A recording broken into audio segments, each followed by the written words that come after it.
webinar tonight, and well,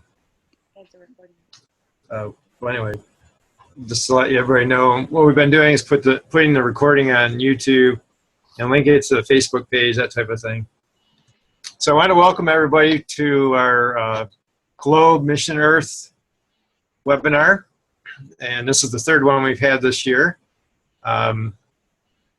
Okay, I can't remember what the first two were on, but this one, this one's going to focus on aerosol observations, and aerosols observation is really cool because it's an interesting scientific observation that the students can take. That's one of the unique things of GLOBE is that the students are taking data, they're asking questions, doing research, but this is scientifically interesting data that scientists are interested in as well. So let me just do a little introduction. I'll share my screen. All right, I think I did it.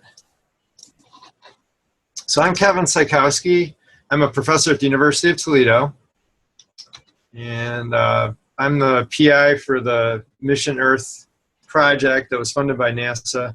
And you can see here, these are the collaborators for Mission Earth. So the University of Toledo is the lead organization. We have Boston University, Wested working with UC Berkeley, Tennessee State, and then NASA Langley. And usually we have people from each of these organizations call into these webinars, so you might see names of people from these organizations. So tonight, well, I'll be, I don't know, it's called host. And then Sarah, you've heard her talking. She's a graduate student at UT, and technically she's the host. Yeah, that's right. Yeah, and she's done a lot with videotaping kids and processing videos. David Padgett from Tennessee State University is a professor there, and he's going to talk about his work with his students. We have Diana Johns from Crestwood High School. I don't know if Diane, she's not going to be on, but her kids are on. Her students are on. That's pretty cool. And then Jessica Taylor from NASA Langley is going to talk about the science side of the aerosol field campaign. And I guess I just went over this organization for today. So we'll start with our teacher feature, go on to David Padgett and his community engagement, talk about have our NASA nugget with Jessica Taylor, and then time for questions and answers. So I always start off each webinar talking about like our ultimate goal. They call it end in mind. So our end is to get students to do projects and present those projects at research, research meetings. So one could be the virtual science fair that I've seen announcements for it already, and there's discussions about it, and there's going to be webinars associated with the virtual science fair to help you do projects with your students. In the US, we have regional science fairs coming up in the spring as well. And I always say the Midwest one, I know it's going to be at Purdue University. We have the GLOBE annual meeting to look forward to. I don't know where it is yet. I think I got a tentative date because we're trying to schedule our summer things. And of course, I shouldn't say anything because I don't know exactly. So it's sometime in July. Oh no, it might be August. See there, I messed it up already. So, all right, so let me unshare, and we'll go into our teacher feature for tonight. And the kids from Crestwood High School, and Sarah's going to share a video. Sure. So while I'm getting that set up, I just want to say that Travis and I had a great time visiting the school, and like Dr. C said, Diana Johns, their teacher, can't be here tonight, but two of her students have graciously agreed to join us in her place. And following the video, they will be available to answer any questions that you guys may have. So let me share my screen here.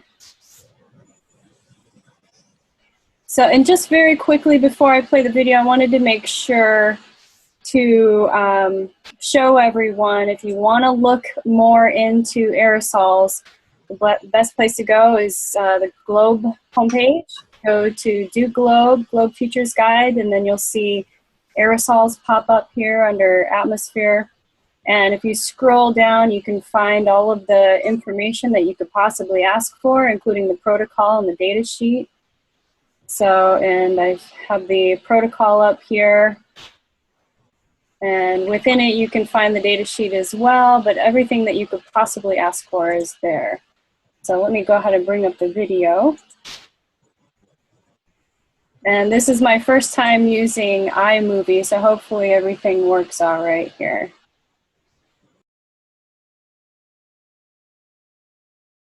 These are some of the students that are part of the GLOBE program. Although we have a lot more students involved, these are the students who are going to tell you a little bit more about the GLOBE program. My name is Diana Johnson. I've been involved with the GLOBE program ever since it started on Earth Day back in 1995, and I got trained that August, and so that's how long Crestwood High School has been involved with the GLOBE program. Really gotten active the last couple of years as it's gotten easier to be a part of all the different campaigns and protocols and share the data.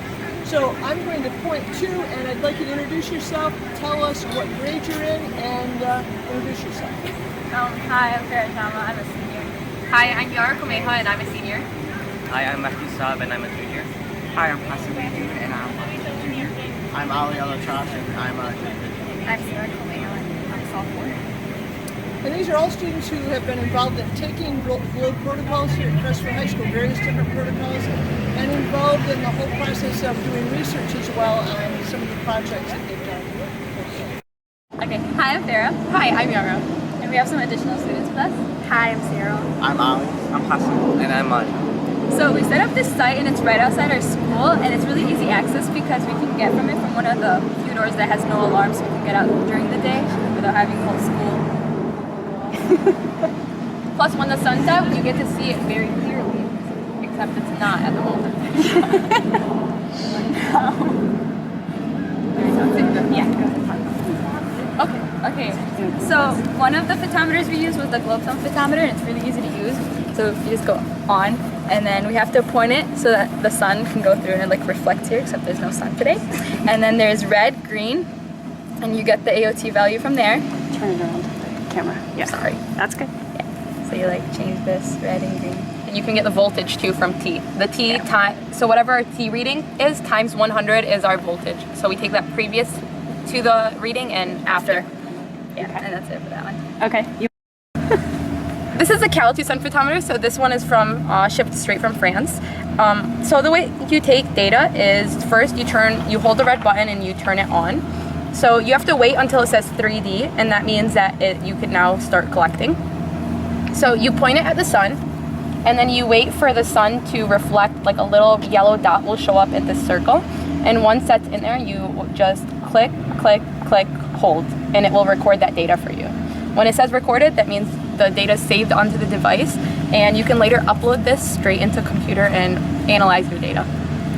So when we actually get our Cal2 or our GLOBE photometer measurements for the aerosols, we would go to the GLOBE program app, the data entry app, and we would have to sign in. So we would just go right over here to the data entry, enter in our data, and we would send it over to GLOBE.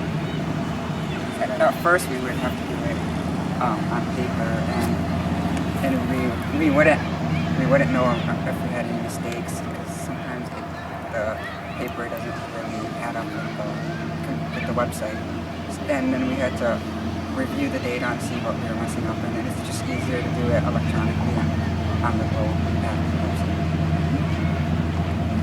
Do either of you want to add anything? We measured, like she said, every hour we would measure, the aerosol readings.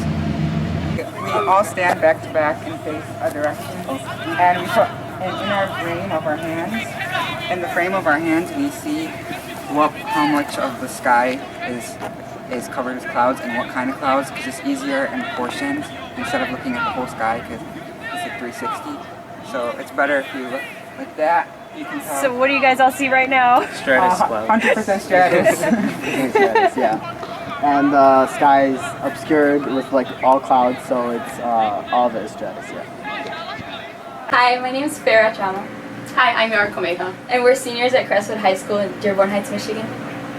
We've been involved with GLOBE, so this is my third year being involved with GLOBE. 2 years ago, I studied light pollution, and I did a whole project on that, and then traveled to Los Angeles for the annual meeting, where I presented that research. I've been GLOBE also 3 years, but I started off, we were just taking data around the school, so we took soil temperature, air temperature, surface temperature, and we just did, it wasn't really research, we just took random data and like started submitting it to see like any trends, but it wasn't like anything major. In the most recent year, we've done, me and her worked together along with my little sister Sarah on research over aerosols in Dearborn Heights, which is where we're from. Our research project was titled Influence of Select Atmospheric Data on Winter Ground Level Aerosol Measurements Using Handheld Photometers. So aerosols are particulate matter or suspended particulate matter in the atmosphere, and they're of particular interest to scientists because they're a component of global climate change. We used 2 photometers during our project. It was the Cal2. Can you zoom in? So this is the Cal2, it's made in France, and then this is the GLOBE sun photometer. The purpose of our research was to see if there's any correlation between AOT, which is aerosol optical thickness, and any of the atmospheric parameters or latitude. We also tried to look for correlations between the accuracy of our devices. So we tried to compare the AOT values between the two. But our conclusions led to us experiencing many difficulties. Because of the lack of sun during the period in which we were taking our data, we only got 17 out of 40 days of data. And then so all our conclusions led to the belief that there might not be a correlation between any of the things that we were studying or any of the hypotheses that we had presented. So, but we were very limited, especially in comparing the AOT values between the two of these because of the fact that the GLOBE website was not calculating AOT at the time when we were studying them. We then talked to Dr. David Brooks, who made this photometer. We Skyped him, actually in his back room, and he told us that we shouldn't have a correlation between them because aerosols are more global and the data, the atmospheric parameters like wind speed, they're more local, and aerosols are global, so they should have no effect on each other anyway. For future research, we used some of the issues presented from this specific trial to come up with possible future experiments and quests. So we noticed that very few schools around the United States or in general are collecting any aerosol data, so finding correlations between us and other people was very difficult, especially in terms of latitude. And then so doing that by increasing the number of schools participating in this protocol, we would hopefully find that we could find more correlations as well as ground truth satellite data to make sure that that was working properly.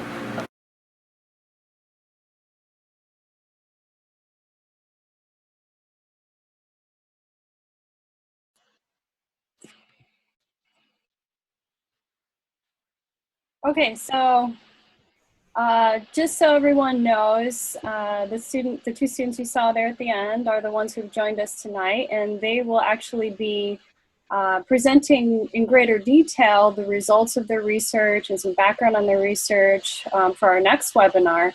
So with that in mind, if anyone has any questions for them, you could either raise your hand and I can unmute you and you could ask them verbally, or you could type it in the chat.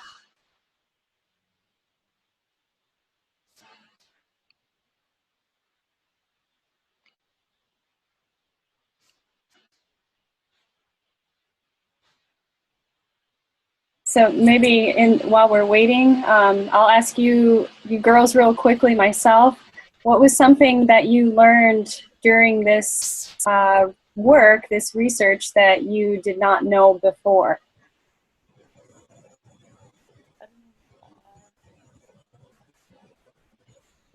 I think there's so much we learned that I feel like it's so difficult to put to choose one. I think one of the biggest things we learned was not to try to how short up the short period we had isn't good enough for us to analyze data. We had 40 days, and you'd think that 40 days is a long time, but in reality science needs time and to analyze correlations and associations. Doing that over 40 days and only getting 17 days of sunlight, it really limited what conclusions we could find. So for future research, we'd obviously like to start for a longer period and, you know, expand it. Yeah, absolutely. Yeah, I'm surprised you had 17 good days here in Michigan, because it's so cloudy a lot of times.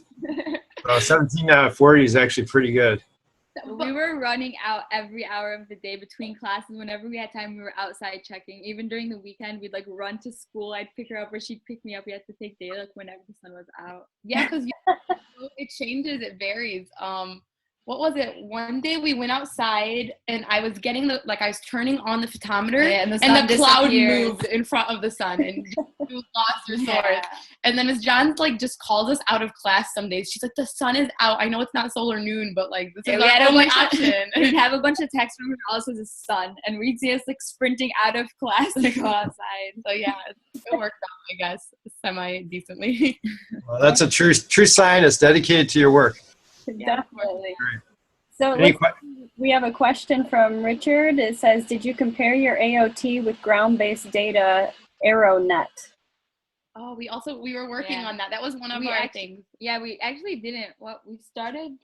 What happened? There was what was it? I think was it the different number, the AOT values. You know how it has the number? Oh, I think it was the wavelength. Yeah, the wavelength. Ours for the Calitude, because that's the data we mostly ended up using, and the wavelength didn't match up with the ones that were on AeroNet for the ground-based data, basically. So that was one of the things we were studying, because we had multiple hypotheses, and that was one of the things that we would in the future. We definitely want to continue that and find the way that we could, you know, get the wavelengths somehow. I know there's equations in which we could convert our wavelengths to something else. So we were starting to look into that towards the end. But okay. I don't know if you can see in the chat there, but Jessica said she's glad to hear that your research will continue. I think we all are as well. Oh, thank you. Yeah. You know, there are a few things that you guys mentioned that we could highlight. The aerosol observations on the GLOBE website are kind of, they kind of quieted down, and then they've gotten up a lot, or, gotten more popular. And part of that was the instrumentation. And David Brooks, as you mentioned, he used to make all the instruments himself. And then he'd have to calibrate them. And there's a couple thousand probably around the world not being used. So they're in closets somewhere, retired teachers, stuff like that. I don't know, what's the other thing is that, anyway, I lost that thought, but I see there's lots of things coming in. Oh, here's one from Sarah. It says, what real world applications do you think your studies might have? Aerosols are such an important topic, as we mentioned during the video, in global climate change, and in a time right now where that's obviously a topic of interest, with some people believing in it and some people not, and just understanding how the world will, in general, the environment will progress, because the environment's our basis. You have to keep track of that in order to survive. So I think it's important in terms of that. So I think continuing our research, maybe not our conclusions, I think our conclusions will help other scientists come to common, similar findings, and maybe, just like we said, ground truth the satellites, but ground truth each other in that way. I think even just bringing the topic up, so not having, we didn't know what aerosols were. We wouldn't have known that, it could reversing climate change or anything like that until we actually started studying it. So if it's more common, then obviously more people could be it'll increase understanding and all of that. Yeah. So yeah, it's important in that sense. Absolutely. Let's see. And Jessica said, great lesson. Real data is messy. Yes, that is so true. Okay, so, and Jill says, what would you guys say to students who are brand new to the GLOBE program? Is there anything that you wish that you'd known, say, when you started? I'd say, okay, the biggest thing was for data entry is to try doing it before you collect all your data. Don't collect your data over a long time period and then try to enter it, because then you'd forget the smallest thing and all your data is invalid, or you can't use it, or you messed up anything. Protocols are so important to actually study and understand and know what you're actually doing before you start out. That's definitely true. And then also understanding the number of opportunities GLOBE brings. So for example, understanding that it's such a tight community, like I could reach out to any scientist on the website and they'd answer me with like enthusiasm and just stuff like that. So I feel like that's a big lesson you have to learn from GLOBE to, like, before you start, is that don't be afraid to ask questions. Like people, for example, us, we love the fact that people ask us about aerosols, because I feel like just like our goal is that for other schools to expand and other schools to take data, everybody just wants to expand this knowledge. And so I think that's necessary to understand as well. Yeah, good points. And I know it was kind of hard to hear during the video, but you guys all did kind of talk about how previously you would write down all of your data on hard copy and then wait and then enter it, right? And now that you have the app, it makes it so much easier and it's actually better for the data, right? It does, because before we had this binder and we put everything in, and then over the weekend, one weekend I'd take it home and I'd enter as much as I can. The next weekend she'd take it home. We'd like alter, and it took so long. But having the app is so easy. You can, like, on the spot, we'd have the data, we'll just put it in, and it makes it like easier than to have access to a computer and have all that. Especially right now, we're trying to get students within the school to take the protocol. So Ms. John sends out like 2 students every hour, for example, to take aerosols, especially because a new campaign started yesterday with Dr. Margaret Pippin. And so we just started that. So instead of the students filling out a sheet and leaving it for me and Farah to fill out in our free time, it's easy for them to go take the data, fill it out, realize, oh, I'm missing this, fill it out on the spot rather than complications arising later. So. Yeah, great point. So one last question for you guys. Have you seen more interest in climate science in your school? Definitely, I'd say yeah. Honestly, okay, when we did our project, it was hard. We had this meeting before of everybody who was interested in research, and there was this huge turnout. And then it wasn't as easy to like actually go through with the project. So like very few people did. But now that it's easier access, so that more kids have that chance, especially with Ms. Johns in her AP environmental class. So it makes them easier to like have the protocols in front of them, have the devices, have an area of study, and for them to all go out together and learn. Especially like with us, I feel I like, you know, when someone sees you, they see that you were successful in doing something, so then they're motivated. Like you're like the trailblazer in that sense. So people saw that we took our research, we collected our data, we took our research to science fair, we did all this stuff with it. So people are now, like my sister, for example, is taking over the aerosols campaign with us, like she did last year as well. She's not here right now, but everybody now sees us and they're like, oh my God, aerosols. Like, oh, did you guys take your aerosol measurement? Like it's now a common like topic. It's not a weird word, you know? It's kind of funny. We're the aerosol girls in our school. That's great. You guys are so cool. That's great. We're well known. So Dr. C, can we ask the final question here that came in? Yeah, go ahead. There's one more in there. Okay, yeah, so Jill wants to know, was there anything you found really exciting that you never would have thought you'd enjoy, such as entangling messy data? Oh, there's actually, I think 2 instances we really enjoyed this, or we enjoyed it.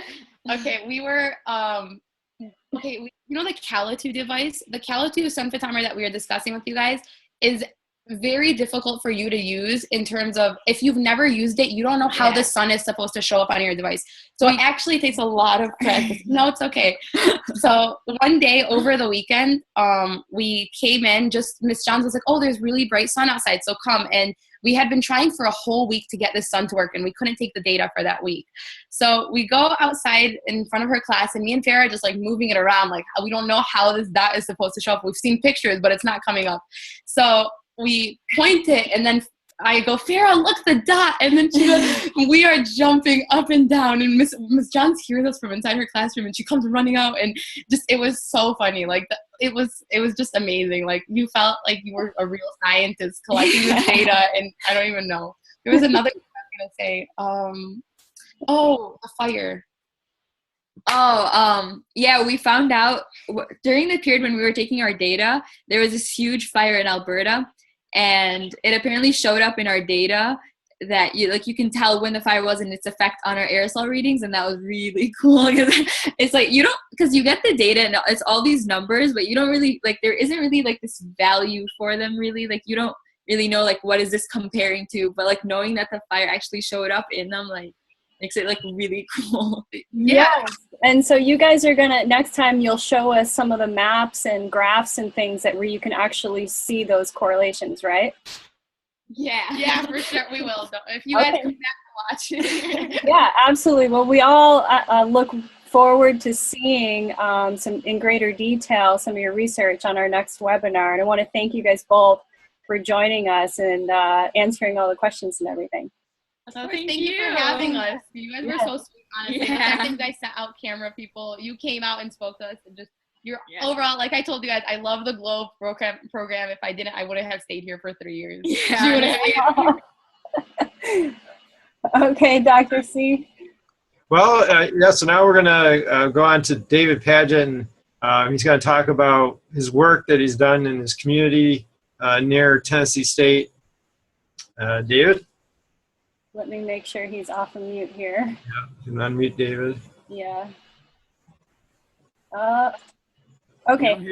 Yep, there you go. Oh. You might have to speak up then. Yeah, hi. So just give me 1 second. I was just trying to do some last minute, well, maybe not. I'll just go ahead and start. Trying to add one more. Oh wait, here it is. Okay. Just 1 second.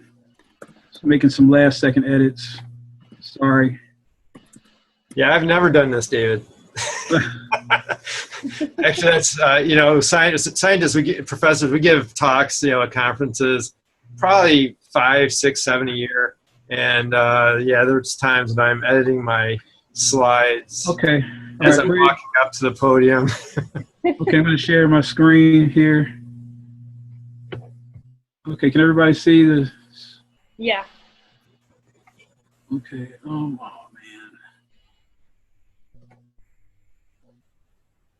Okay, so I'm just going to talk about a project that I've been working on in Nashville, Tennessee with my students and a community in East Nashville.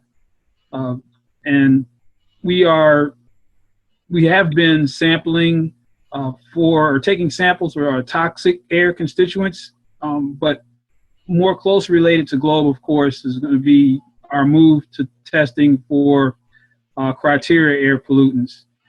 So sorry about the long title, but that is what it is. I'd like to also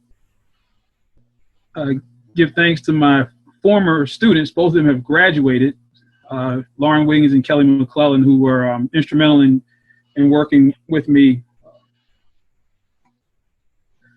So this started a couple of years ago. We were, Tennessee State University was invited to participate in the United States Environmental Protection Agency Toxic Release Inventory University Challenge, which I recommend for anyone who is working with TRI data. One of the things EPA wanted is for communities to visualize the TRI data and also make it more accessible to citizens in stakeholder communities. And so that was really our goal. Our project went so well, we were extended through September of this year. And next week, we're going to be presenting this project at the National Toxic Release Inventory Training Conference in Washington, D.C.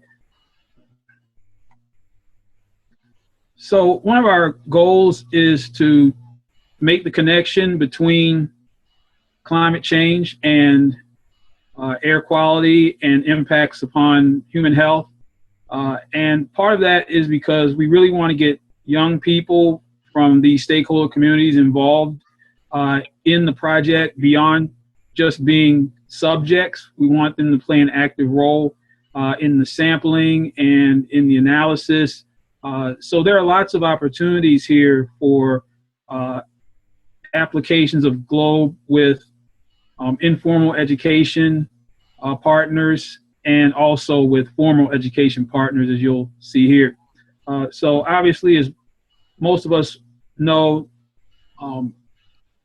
global warming is going to exacerbate the effects of respiratory illnesses in many people of color communities, African American communities. Asthma, for one, is a significant and pervasive problem, especially among youth.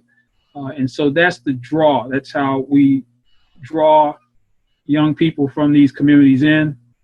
As I say all the time, my mother taught school for 40 years, and she always said, before I can teach you anything, I have to get your attention first. And so if we were to go into some of these communities or schools and just give a dry presentation on the atmospheric constituents, nitrogen, oxygen, blah, blah, blah, blah, we're not going to get the students' attention. But when we ask them, how many of you know somebody who has asthma? Chances are all the hands are going to go up. And then we say, did you know that global warming is not only killing polar bears and melting ice caps, which aren't anywhere near your neighborhood, but they might be affecting you, your little brother, your sister, and probably your grandmother, your great aunt, who might have COPD or some other illnesses. So again, we are working in communities that are vulnerable to the impacts of climate change, respiratory illness, and so that's our primary draw to get not only the stakeholders involved, but also our young people. Here's an excellent example of Oakland, California.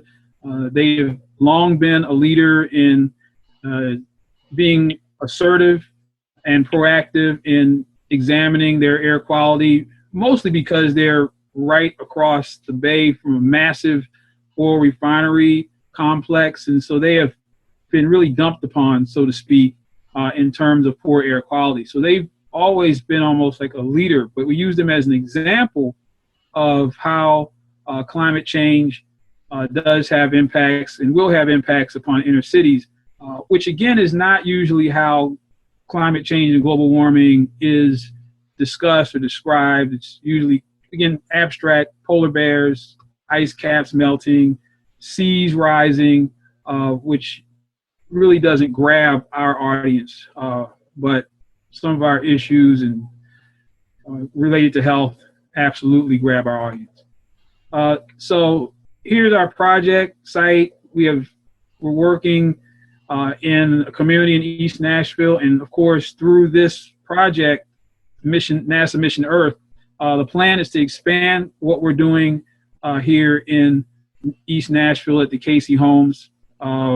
We're not just limiting ourselves to atmospheric research. We have brought in Meharry Medical College and the Meharry Vanderbilt Alliance to investigate the potential health impacts upon our stakeholders, to make them more aware of some of the mitigative measures that they can take. And also our informal education partner, Health Impacts of Degraded Environments, HIDE. The founder, Kimberly Jackson, who I think is on the webinar tonight, is an instrumental partner. In fact, she was the first one to actually but to actually begin to investigate the indoor air quality in this community. And because we spend 90% of our time indoors, and it's very important that we look at indoor air quality in addition to outdoor air quality. So this is our community, Casey Homes. It's Nashville's largest public housing project. There are about 2,400 residents, mostly children, predominantly African American, very low income, and pervasive asthma rates, especially pediatric asthma. So just for reference, this is downtown Nashville, Cumberland River. This interstate highway holds about 100,000 vehicles per day. Prevailing wind direction is westerly, so the Casey Homes is just right downwind from all kinds of toxic constituents and particulate matter just from the highway. But so here's the community. It's not your typical high-rise project that you would see or used to see in Chicago or Detroit, New York. but still it has all of the ills that you can possibly imagine that come with public housing. But the majority, overwhelming majority of the people there are people who are just trying to make it, have high hopes, want to raise their children, try to send their children to college just like everybody else. Unfortunately, through any number of circumstances, they happen to be in a low-income situation. But the people who live here are very, very driven towards success and making a better life for their children. So we're just there to expose the young people to science and give them an alternative to other things that are in the community. So again, besides the interstate highway, there are a variety of facilities, numerous facilities. In this case, our focus is upon toxic release inventory facilities. So this is a screen capture from the EPA's EnviroMapper. And here's the Casey Homes. So there are lots of possible sources that may be impacting this community, including a TRI site. And this is always say this is not a scene that you'll see on a Nashville postcard. You know, you see a nice skyline here of Nashville, but then what's this? This is a massive scrap metal facility that's still there. It's been there for almost 100 years. So it's grandfathered out of most zoning laws, grandfathered out of everything. So it's almost impossible for the city to get rid of it. Unfortunately, for the people of Casey Homes, this facility is almost immediately upwind from them. So they get, who knows, all kinds of particulate matter from this facility. So the first thing that we wanted to do was to engage the community. So we enlisted the help of the residents themselves. And so we actually put one of the community leaders on the payroll, which is not something that is traditionally done in research with subjects, human subjects, so to speak. But we thought, well, how can we go into this community and conduct research and not provide some form of financial assistance to people who obviously need it? And so we offered not just the typical incentives, but we actually put people on the payroll. And so here is, in fact, Ms. Greer, who did a phenomenal job of recruiting people to this project. We absolutely needed to have someone on the ground who's been in the community to break down the trust barriers and say, hey, it's okay, these people mean you no harm, participate in this study. And people came. I mean, people came in droves. She was very effective. So our first round of testing, we collected 10-second grab air samples using 6-liter Suma canisters. Unfortunately, air quality testing, well, toxic air quality testing is very expensive. There's no getting around the expense, at least not yet. Cheap air quality testing for toxins doesn't really exist. Fortunately, Dr. Sing Chong of Middle Tennessee State University has an EPA, Environmental Protection Agency certified lab. And so we were able to get a really good price using grant funds to use his Suma canisters. And basically the way these canisters work is they're evacuated, and then we go into the field, we release the valve. In this case, air is sucked in for 10 minutes, and then we take the canister to his lab where he has a gas chromatograph and test for toxic constituents. So here's Kelly McClellan. We're out in the field.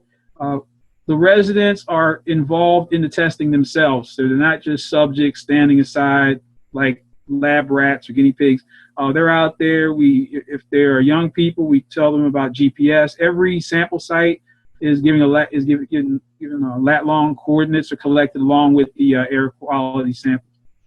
So here we are, several of my students and the residents here are actively participating in what we're doing. So we're not some mysterious scientists coming in and doing science stuff and then leaving. So they are all involved in the process from the very start. Here is a sampling, a data collection sheet that includes the individuals who participate, their address, lat long, and other data that we need for locating the sample sites. And of course, after we get the results, we have the various chemicals that were detected during this first phase. Then we pulled the, using the lat long with the sample sites, we pulled it into ArcGIS Online. And so there are the various sample sites for the 10-second grab samples. So in the first round of grab samples, we weren't able to get the concentrations of the chemicals, but we were able to identify what chemicals are there. So we have methane, benzene, chlorobenzene, and diafluorobenzene. Almost all of these are constituents that are associated with automobile exhaust and cars, which obviously are associated with this highway there. There are ways to mitigate the pollutants that emanate from highways, but obviously there aren't any right there now. We're going to use this research to hopefully encourage the government to put some form of mitigative structure here, whether it be trees, a wall, something to keep this community from being directly exposed to all of the ills of what are associated with the highway. We immediately reported the results to the community stakeholders. That's one thing that often does not happen with research in low-income and vulnerable communities. Sometimes the researchers never tell the community what they found, but we told the community immediately. We also had the community themselves go to various sites such as ToxMap and ToxTown. So, because the number one thing that they want to know is, well, okay, so you found benzene. Well, what's it doing to me? What's benzene doing to my children?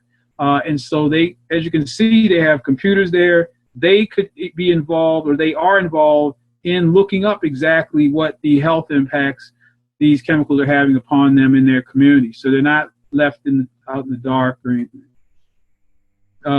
Next, we took 1-hour samples, and the same thing, except the sampling was longer, and we pulled the data in the ArcGIS Online. And if you notice, here we got concentrations of the chemical samples in parts per billion by volume. And in this case, we found 1-butanol-3-methyl, which is an irritant. It's a respiratory irritant, not something that you want to be breathing in. We found it at 10,412 parts per billion, which is significantly above what is deemed safe. And so, whoops.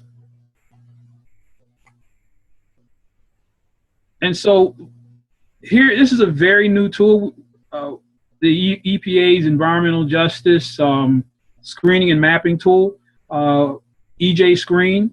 What EJ Screen does is it provides an index that shows the relative environmental impact from an environmental justice standpoint of not only the demographic status of communities, but also what these communities are being exposed to. So this tool was released less than a year ago to the public, and the EPA is really encouraging researchers to collect data in the field and essentially calibrate, if you will, EJ Screen with what is found on the ground. And so that's part of what we were doing. And so here is the demographic index. So this is just the basic demographic characteristics of the community that would make it vulnerable perhaps to environmental justice or injustice in general. And so as you can see, our community falls completely within the 95th, 100th percentile of communities that are deemed most at risk in terms of environmental justice with regard to demographics. When we look at poverty, this community also is at very high and very vulnerable. You might ask, well, how can we use this information? Well, in the case of facilities permitting, if a polluting facility was planning to move into this community and the community was going to fight against that facility, they can make the case that, look, we're already vulnerable, we're already being impacted by other sites, and so it could be used as an argument against a state or local agency from awarding an emissions permit to a facility that's going to release toxic substances. So it's a very powerful tool. It's very new. And so what was done here was EJ Screen is somewhat of an open source geographic information systems platform where data collected in the field can actually be pulled in to the platform and mapped along with the EJ Screen as a base layer, which is exactly what we did here. So these are all of our sample sites. In red are the 1 hour sample sites, and in yellow are our 10-minute sample sites. And you can see they all fall within a vulnerable area. Now, the National Air Toxic Assessment data was literally released months ago by EPA and incorporated into EJ Screen. And so, as you can see, when we start to look at air quality, we can determine whether or not what we're finding in the field jives with what the EPA indexes are in terms of threats to respiratory health with regard to cancer. And so, as you can see, the community that we're in, clearly, when you combine all of the indexes for demographics, poverty, along with potential threats from air pollution, our community is definitely within an area of concern.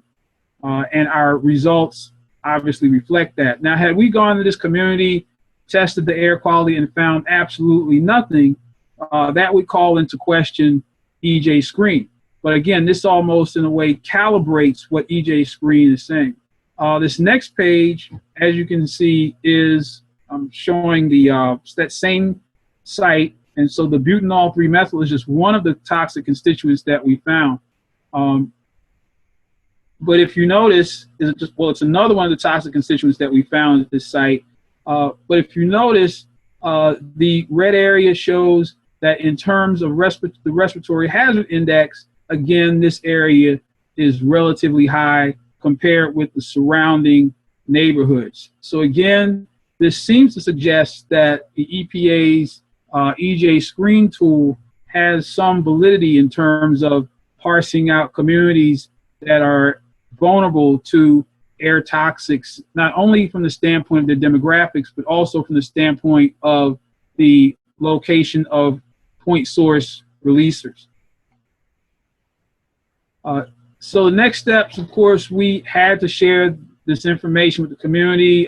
We are very transparent, and the most difficult next step is, of course, action. Now, one of the interesting actions that came out of this, if you read this, if you look at number 5 on the slide, the residents themselves asked us to take air samples near a playground. Now, we know that the playground is not a toxic release inventory site, but unlike other researchers, we actually listened to the community. We took some samples, and it turned out that there were the levels of sulfides that we detected at that site was so high that Dr. Chong called me and said, "Where did you get this sample from? What is this?" And I said, "It's near a playground." And so it turned out that the playground is, I guess they say the pathway to hell is paved with good intentions. The intention of having the playground layered with cut up or ground up automobile tires is great. We can get rid of all these waste tires, and the children have a nice soft landing if they fall off of the jungle gym. Unfortunately, tires are petroleum byproducts, and they volatilize. And so we actually went to the public housing agency and suggested that they find something else to put in that playground, maybe some wood chips, wood chips that are safe. They're unsafe wood chips, as we know. So we have already had some form of action from by listening to the people in the community. Now, had we told them, oh, that's not a TRI site, we're not going to test there, who knows what harm might be coming to these children as they breathe in these thiopentanes while they're trying to have a good time playing. You know, no one wants their children to be unsafe at the playground. The playground should be a safe place. And so we've already had some action. So again, we've shared with the community a variety of tools where they can do their own investigations. And we found that with a little bit of training that even a person with a 6th grade education is able to use the My Right to Know site. They can go in, type in their address, see what pollutants or what sources might be releasing pollutants into their communities, what the health impacts might be. So we allow the community to be involved themselves. Here's another site. The ToxMap site is a little bit more advanced, especially when it comes to looking at health impacts. I actually helped to develop ToxMap. It's a great tool, again, for looking at possible health impacts. Here are some tutorials. And here we are with community members in I think this was in a community center computer lab. And as you can see, they're really glued in to learning more about what's affecting them, what might be causing their children to have an asthma attack, and who wouldn't be. There are other tools. There's the EPA Community Scale Mapping Project, TRI. There's lots of these tools that we introduce communities to, EnviroFacts. Now, what's interesting about this one, the real-time geospatial viewer, is that we can actually upload air quality samples onto this site and actually incorporate those data. And so we are planning to use this site in its beta stage, actually to be a tester. Another site is See First. This is another site that we can upload data collected in the field. This is the community focused exposure and risk screening tool. So in addition to EJ Screen, there are other tools whereby we can take data collected in the field and upload it and look at it versus health risk data on the ground from a geographic standpoint, which again is the greatest concern. Current research, so our past research was testing for toxic constituents. Now we're moving into the criteria air pollutants, which are more closely associated with the GLOBE protocols, especially the ozone protocol and aerosols protocol. So we've purchased several of these low-cost air sensors, and this is a very hot area. This hot area meaning that normally testing for criteria air pollutants is extremely expensive. And so the question is, can citizen scientists accurately test the air quality in their own communities and compare them with perhaps what regional or local sensors or government-based sensors are detecting? What I've seen in a couple of cases is that we can find very different results. The local or state-based air quality sensor might say, oh, this is great, there's no particulate matter in this city, and then you go several miles away to a community like Casey Place and find that the particulate matter levels are off the charts. And so the question is, can we rely upon these regional government sensors to determine the air quality status of our entire city? And of course, those who are most vulnerable have the most to lose if those regional sensors don't have coverage. So the obvious solution is to test in situ, test in place. But again, it's very expensive. And so the EPA is very interested in having communities and citizen scientists utilize these low-cost air sensors to do just that. And so, of course, here is an RFP that is due on October the 28th, and I'm racing to the October the 28th. Very competitive, obviously. 2 communities. Hopefully, we will be one of them. And there are other larger, much larger awards being granted to communities to do this citizen science-based air quality sampling. And in our case, after we engage in this air quality sampling, we're going to measure our results against the aerosol protocol. So as we use our results from the toxic release inventory sampling, juxtaposed or compare those results with EJ screen, in this case, we will compare our particulate matter, PM 2.5 sampling with our aerosol protocol observations to see, we might find that the aerosol protocol the photometer results are accurate on that particular day. Who knows? But we don't know. That's why we engage in scientific experimentation. So that's our next step. We're very excited. In fact, we were over at Casey Holmes today recruiting young people from that community to participate in air quality sampling. And so their parents. So what we're looking at are student-parent teams. We want the whole family to be involved in this. We want the parents to get involved in what their children are doing in terms of science. Parents always show up at the football game and the basketball game and the tennis court and track meet, but will they show up at the science fair? Maybe, maybe not, especially from some communities. This way we get the whole family involved in citizen-based science and GLOBE. And so thank you very much. If there are any questions, I'll be glad to answer them. Hopefully I didn't take up too much time. That's good. Thanks, David. It was really engaging and linking back to the GLOBE observations. That's wonderful. Yeah, Dave, Dr. Padgett, can you unshare your screen now so we can? Oh, yeah. Oh, sorry. Yeah, and we probably should have Jessica, I don't know how long you have, Jessica, but to share the aerosol field campaign, and people can type questions for David in the chat box.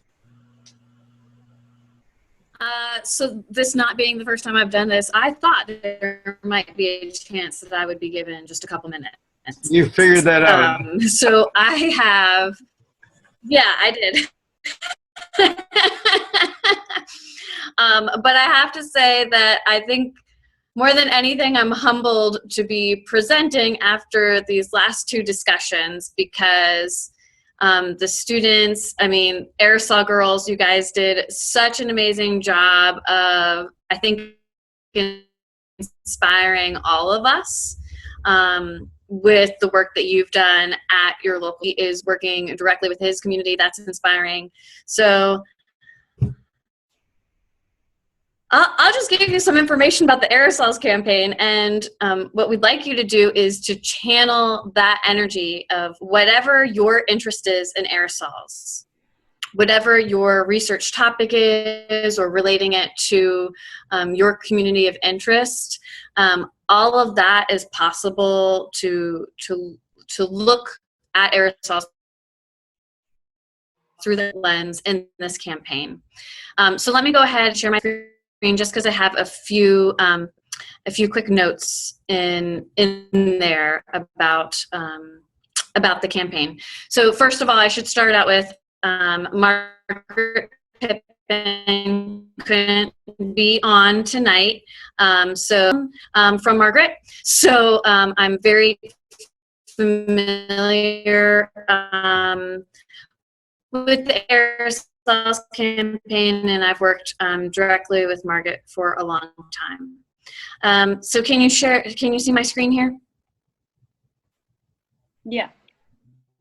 Yeah, it just came through.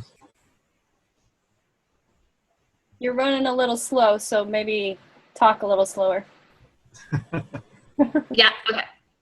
Okay, perfect. Who am I talking to? Not Margaret Pippin. My name is Jessica Taylor. I am a physical scientist at NASA Langley Research Center, and that's located in Hampton, Virginia. I was a GLOBE student, so I went outside. I can completely relate to going outside to take aerosol measurements every single hour, because I did my research in using the David Brooks sun photometer, doing that hourly. And so I did that while I was at Florida State University, and I have been involved with the GLOBE program ever since. And David mentioned something, you know, about making sure that you connect with your audience before you start bombarding them with information. And that really spoke to me. And one of the things that I am really proud of finalizing is last year we finalized the What's Up in the Atmosphere storybook, Exploring Colors in the Sky. And that's talking about aerosols and air quality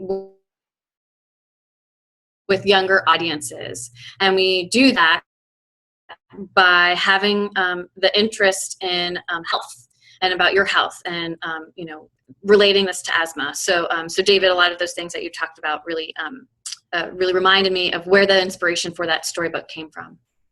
So that's a little about me. The U.S. Air Quality Student Research Campaign. Sorry, I'm having trouble with that. It just got started, as the Aerosol Girls said, just got started yesterday, and it'll continue through mid-December. Our timeline for this U.S. Air Quality Student Research Campaign is aligning to complement the European Aerosols Campaign, an air quality campaign. So there might be opportunities this time around for some more of those comparisons, because as people have commented, getting real data is hard. Getting real data for aerosols is extremely challenging, because you need direct line of sight to the sun to be able to make that aerosol measurement using either the David Brooks sun photometer or the Kalitu sun photometer. You still need to be able to see the sun fully. And so oftentimes weather and clouds get in your way of doing that. What's important about calling this a student research campaign is we all believe, and Margaret believes very strongly, in making sure that there is a data analysis period. So it's not just about the practice of going outside and making measurements, it's then looking at that data and trying to make sense of that data. And as many of you know, Margaret is there to hold everyone's hand through that process, and for the schools as well. And so we'll help out by trying to find local data sets for them, as well as satellite data. Because what's really cool about aerosols is that you do have satellite measurements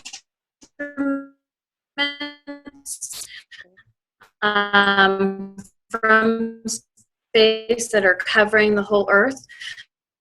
But with aerosols, you actually do have a number of ground-based sensors from the EPA or Department of Environmental Quality, taking measurements that you can compare your data. Are still welcome to join. If you are one of those 1,000 sun photometers still out there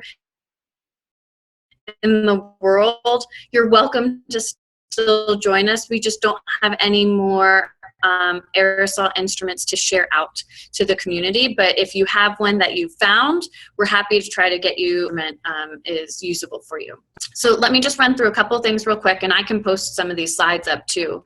But to be involved, the ask from you is to measure, record, and analyze that aerosol data at your site. Throughout the process, the whole purpose is to learn about air quality in your local area. And then, as course with everything GLOBE, is for the regional and then global context for us to help you with that. That's our role, is helping you provide that context through satellite data or other data sources. So by doing that, you're basically because we all are providing some input into the science investigation. And then certainly you'll be collaborating with us here at NASA, as well as with other students and schools within the US. And of course, there is that opportunity to go internationally, particularly with the European campaign at the same time. And then of course, Kevin mentioned at the very beginning of this call, great opportunities are ahead to do to share student research through the International Virtual Science Symposium or the US-based regional science fairs. Us help you with that data. Here's just some examples of some of the schools and what we've helped them put together. So this had blue and green wavelengths, and so we've been helping the schools make sense of why you might see at certain times more space. In other words, different values for different wavelengths. And it turns out that small particles are more susceptible to some of these changes. So the wavelengths have more changes when there are small particles like smoke. And so people talked about how we were really lucky in the last aerosols campaign to have this event, so to speak, come through, and several of the schools were able to capture data on that. This is actually directly from Crestwood High School, showing MODIS, which is an instrument on board a satellite in space, and on the left hand you see air quality index. So air quality index is something provided by the EPA. You can find it on sites like Air Now, and I have all these links at the bottom for you to be able to access, so you can pull the data directly yourself if you're interested in taking a look at that. And here's some more from satellite, seeing how the colors, and you can see that aerosol optical depth values on there. And this again is directly from the Alberta fire. Another resource that we use quite often is information from the Calypso satellite, and trying to find matches from your observation to when the Calypso satellite passed overhead. And Calypso is a really interesting satellite because one of the instruments on board is a LiDAR, and so it can it goes through the atmosphere in such a way that it can really see fine level of details of clouds and aerosols and begin to try to assess what type of aerosol was out there. So that's basically my pitch for why join the GLOBE Air Quality Student Research Campaign, is to take your data collection of aerosols to that next level of the analysis phase. And so we're happy to help you with that analysis, whether it's analyzing your data or whether it's starting to do some of the comparisons like the one that I've shown you, some of the ones that I've shown you in this presentation. So if you have any questions, you can always email myself or Margaret Pippin, and I'll go ahead and add my email address into the chat there so you guys can take note of it and contact us if there's any questions. All right, thanks, Jessica. And David, Richard had posted a question for you about will your ground level aerosol optical thickness be similar with aerosol optical thickness from the sun photometer, since it's measuring from the ground to space? I didn't know how to answer that. Yeah, I guess we're not sure yet. You know, we'll look into that. That's a good question. We'll look into that once we get started. We'll be getting started very soon. I'm definitely wanting to be part of the aerosols campaign. Great. If there's any other questions, maybe for Jessica or David, you can post them. I'll share my screen for a second and just advertise our next webinar will be October 26th. That's a Wednesday again at 8 p.m. Eastern. Daylight time. We're still on daylight time. And we're going to start talking about your research question, your research projects, the student research projects, and how to ask, what questions to ask. So we want you to prepare questions or bring questions that you can share with the group and the group can talk about. We're going to have Matt Silverglick from West Ed is going to help with some of that discussion. Steve France is going to talk about the projects he's done with his kids, and it looks like the kids from Crestwood are going to join us as well. So, you know, join us in 2 weeks, and let's see, stop sharing. Just want to see, it's, oh, and then Jessica posted her email address. So thanks everybody for joining in. Can we, there was one question just really quickly about the photometers being expensive. Jessica, could you maybe just chime in for, you know, real quickly for teachers who may want to start getting involved in this but have no idea how to start, how to obtain one, how much they are? Yeah, please reach out to us.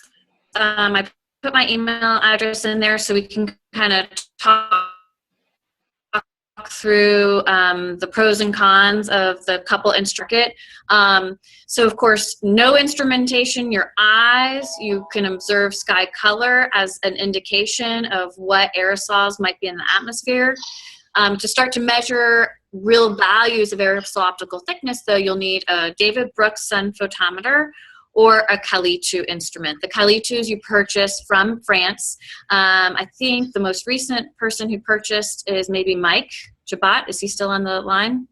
Oh, he had to leave. Maybe around $450. He had to leave. Okay, so last I heard it's around $450 US. And a David Brooks sun photometer. Has there been anyone who's purchased those recently? Okay, so you guys just purchased them. So Farah, do you know how much they are?